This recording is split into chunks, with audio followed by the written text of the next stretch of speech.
I'm Katie Hellman from Notre Dame Academy. I'm a junior, and our plan is to use the information from a summer program that some of the girls and I went to, and use it for the club leaders in our school. Hi, I'm Alex Sweezy, and I'm from Pendleton County, and our school project is freshman orientation. Hi, my name is Amanda Wright, and I'm from Ryle High School. And this year we're doing drives, and we're connecting them to volunteering so that there's volunteer opportunities for all of our students and not just for students in clubs. Hi, my name is Victoria Nash. I am from Boone County High School, and this year we identified that a problem in our school is a lack of camaraderie and school spirit. So we're trying to do in March a March Madness competition between homerooms. My name is Julia Sager. I go to Dixie Heights High School, and our project is we are making bulletin boards around the school that have kids holding up signs that say I am a colonel and then something unique about them. My name is Andrew Stewart. I am from Dayton High School, and our school project is to have a basketball tournament amongst students, and the winning team will play teachers. Hi, my name is Lauren Reynolds from Connor High School, and our project this year for Nkyab was the ACT workshop. I'm Sarah Turpey. I'm from Simon Kenton High School, and our school project this year is incorporating an Olympics on Saturday for all of our community and our students to get involved into. I'm Jacob Sisson, and I'm from Cooper High School. Our project is a club fair where we will set up booths with all kinds of different clubs so that people can get involved in what they really are passionate about. I'm Woods from Bragg County High School, and our goal this year is to give a scholarship away to our high school students, our seniors that is, for at least $1,500. My name is Nick Hells. I'm from Grant County High School, and our NKYAB project this year is to allow students to have more opportunity to succeed in the things that they want to versus the Common Core of most high schools. I'm Katie Kester from St. Henry, we're in Erlanger, and our goal is to make everyone included, make school a fun environment to go to. So we're planning on doing a school-wide penny war, so to get people involved, excited to come to school, and then we'll donate the money to a local charity.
Tim Hanner, former superintendent of Kemp County Schools. Now I'm president of Navigo College and Career Prep Services. I've been retired for about 4 years. The beginning of the Northern Kentucky Youth Advisory Board started my last year as superintendent in Kenton County when I was approached by Rick Hewlefeld to see if we could do some work through Children, Inc. that similar to what I had done in Kenton County my last few years as superintendent, where students came together and developed a program with me called Hanner's Heroes. And the whole purpose and point around Hanner's Heroes was that students, when empowered, could make a difference in their community. The Hanner's Heroes program, the premise behind it came, and the idea really came from high school students, that if they had the opportunity to work with elementary age students, that they could make a difference in the life of children. About 15 students met with me, and on in the month of November, and we discussed what that program could look like. They had ground rules they put in place with me, and for me, I was truly about, and still continue to be about, empowering students.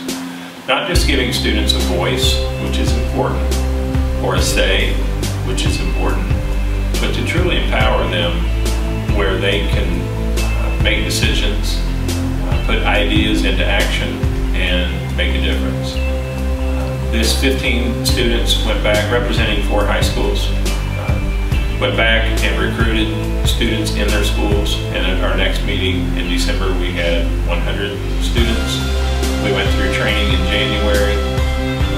Half of, and I say we because I went through the training with them as a one-to-one reading coach. 50 students, along with myself, trained as a one-to-one reading coach. The other students trained as in a program that we wrote in Kenton County called Shining Star Mentors. Highly successful. The data from the students who were empowered as coaches was equal to or greater than the data from the adults in the region who were trained volunteers through one-to-one reading. The following year, about 50 of our students graduated. The challenge was, how do we sustain this and maintain it and grow it? And the following year, we had 232 high school students. And my last year as superintendent, there were close to 800 high school students in Kenton County who were Hanner's Heroes, meaning that one day a week after school, they would meet with elementary students one-to-one in order to make a difference in their lives. So again, on the success of that program around student empowerment, I was approached by Rick Hewlefeld from Children Inc. to say, can we do that type program in other schools in the region? And I decided, I thought that was a great idea, and I was very honored to have that opportunity to try to grow that type program, but not a Hanner's Heroes program, but a student empowerment program. Because the Hanner's Heroes program was what the students had come up with in Kenton County. And I felt like each high school should have the opportunity to come up with their own programs. And it's not just about saying, okay, let's do a program. The way student empowerment works, and this is the premise behind the Northern Kentucky Youth Advisory Board, is that a high school, we ask 2 guiding questions to every group of students we work with. And the guiding questions are, what would it take for all students in your school and the schools that feed into your schools to be successful? And the second question is, let's think about that first question though. What would it take for all students in your school to be successful? We really push the students as they answer that question, what would it take? Is first of all, do they believe it's even possible? Does all mean all for them? And then what's success? How do they define success in their schools? And after they do that, they identify many times lots of barriers that keep all students from being successful. The second question is, and how can you as students impact that success? Instead of saying, what is it that we as adults can do better, what can they do about it? How can they be part of the solution? So it turns into solutions-based thinking. Our first year in doing this, we just threw the invitation out via Children Inc. to high schools in our region, and we had a nice response, nice turnout. We launched in December of that year. In year 2, Larry Tibbs came on board to work with me, and we expanded to about 25 high schools in the region. By being a member of or a part of the Northern Kentucky Youth Advisory Board, Each school has work going on back at their own school. They're working on a project to get at those two questions. But then they also come together, they get them seats at the table, between 4 and 8 seats at the table for the Northern Kentucky Youth Advisory Board. So they send representatives, or it could be the whole group, depending on the size of the groups of the school. And they come and work together as a large group to ask the same questions, to see if there's anything they can do as a regional group, to really get feedback on the projects they've developed in their own schools.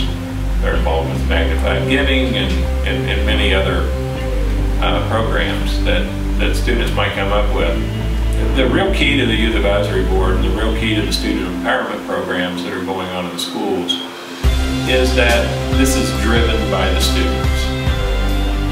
And so it's important that the right type of leaders, the right type of students are chosen to be a part of this program. When I say right type, what I look for and what I train administrators and teachers who are starting this type program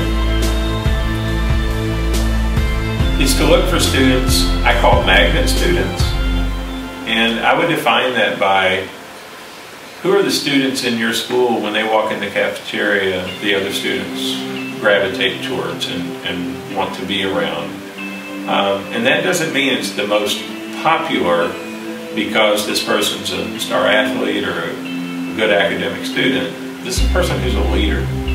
And there are students in our schools many times who may not academically be as successful, may not be a star member of the band, but there's something about them that other students gravitate towards. And I think sometimes when students aren't given the opportunity to use those leadership skills right, it can lead to bad things if we're not careful. So this gives those students an opportunity to lead and truly make a difference. Many times those students go on to really be the people in society that can make a huge difference for us. And some of the skills they learn from being in this type program can greatly help them when they're in college. And I know that because a lot of the students have come back and talked about they had similar opportunities when they went on to post-secondary school or post-secondary training, whether that was in the military or 2-year, 4-year school. Then the other thing is, I think it's about, and this is for the high school programs that Children Inc. is involved in, it truly is about service. It's about making a difference in the community in real and meaningful ways. So I truly applaud Children Inc. for providing this opportunity. I'm proud of the students who are in this program and the work they've done. Where I would like to see this in the next 5 to 10 years is it going to a whole other level, where the projects in the schools not only are focusing on things that make the school look better or feel better, but truly make a difference in how students learn. I think when administrators and teachers in our schools realize that one of the greatest resources they have in the schools are the students and empower students in ways, it can change how we educate students. So, and I do think that Northern Kentucky Youth Advisory Board could be a big part to making that happen in our schools. So again, thank you Children Inc. for providing this opportunity, for believing in youth, and for the schools in our region, for providing the opportunity for students, but above all and anything else for the students, for your leadership and the work that you're doing to make a difference back in your schools, back in your communities. You matter, and when empowered and given the opportunity, you continue to amaze me.